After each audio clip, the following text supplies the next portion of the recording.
उस दिन बातचीत के दौरान मुमताज हुसैन ने मानसी को किसी बहाने से मुंबई स्थित अपने फ्लैट पर बुलाया था। मानसी के पास कोई खास योजना नहीं थी, इसलिए वह अपने फोटोग्राफर दोस्त के साथ कुछ समय बिताने के लिए तैयार हो गई।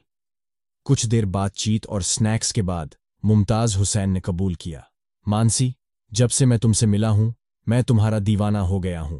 मैं कई लड़कियों से मिला हूं लेकिन तुम्हारे जैसी कोई नहीं। मानसी ने हंसते हुए कहा, ऐसी बातें हर लड़के से लेकर हर लड़की तक आम बात है, इसमें कोई नई बात नहीं है।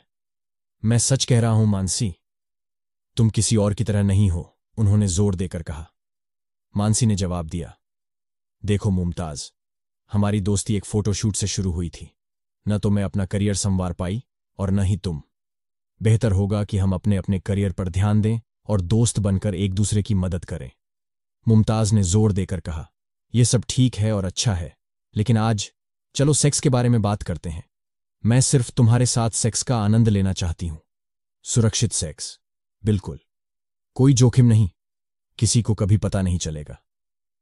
मुमताज, मैं उस तरह की लड़की नहीं हूं। मैं एक छोटे शहर से आती हूं। भले ही मैं आधुनिक कपड़े पहनती हूं और प्रगतिशील मानसिकता रखती हूं, लेकिन सेक्स मेरे लिए पति पत्नी के रिश्ते के लिए आरक्षित चीज है। मैं इस तरह के काम में शामिल नहीं हो सकती। रिश्ते, चाहे तुम मेरी दोस्त रहो या न रहो, मानसी ने दृढ़ता से समझाया। मुमताज हुसैन ने बार बार उसे समझाने की कोशिश की, लेकिन जब उसने बात मानने से इनकार कर दिया तो उसका धैर्य जवाब दे गया और वह क्रोधित हो गया। उसने मानसी को धमकी देते हुए कहा, आज तुम्हें मेरी बात माननी ही पड़ेगी। या तो स्वेच्छा से ऐसा करो या फिर मैं तुम्हें मजबूर कर दूंगा। मानसी ने अपने पर्स से पेपर स्प्रे निकालते हुए कहा, ऐसी गलतफहमियों में मत रहो। इसे देखो, काली मिर्च स्प्रे। थोड़ी देर के लिए तुम अंधे हो जाओगे और अपने दुष्ट इरादों को पूरा नहीं कर पाओगे। यदि तुम चाहते हो कि तुम्हारे लिए सबसे अच्छा क्या है तो मेरे रास्ते से हट जाओ। मुमताज हुसैन अपने गुस्से पर काबू नहीं रख पाए और उन्होंने एक लकड़ी का स्टूल अपने सिर के पास घुमाया। झटका ऐसा लगा कि कुछ ही देर में मानसी की मौत हो गई। मुमताज हुसैन ने जो किया उससे वह सदमे में रह गया। उसका उसे मारने का कभी इरादा नहीं था। वह तो बस अपनी वासना शांत करना चाहता था। घबराहट में उसे समझ नहीं आ रहा था कि क्या करे।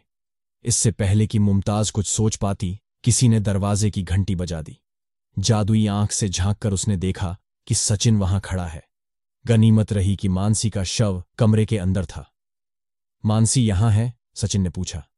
नहीं, मुमताज ने घबराते हुए जवाब दिया। सचिन ने बताया, उसने मुझे व्हाट्सएप पर मैसेज किया कि वह आपके घर आ रही है।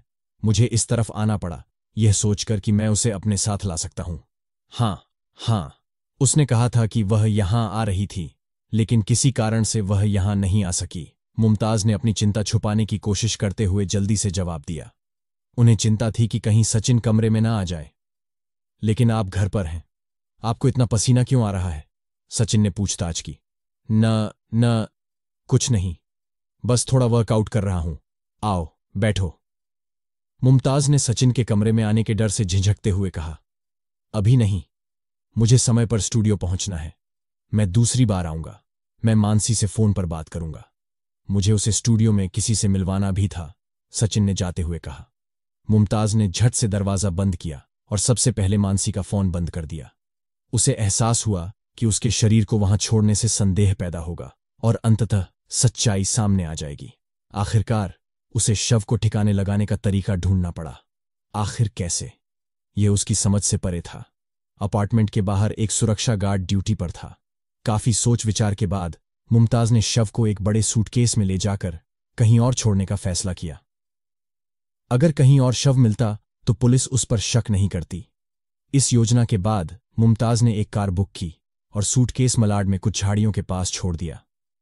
हालांकि उनकी योजना विफल रही और घटना के 5-6 घंटों के भीतर उन्होंने खुद को पुलिस हिरासत में पाया।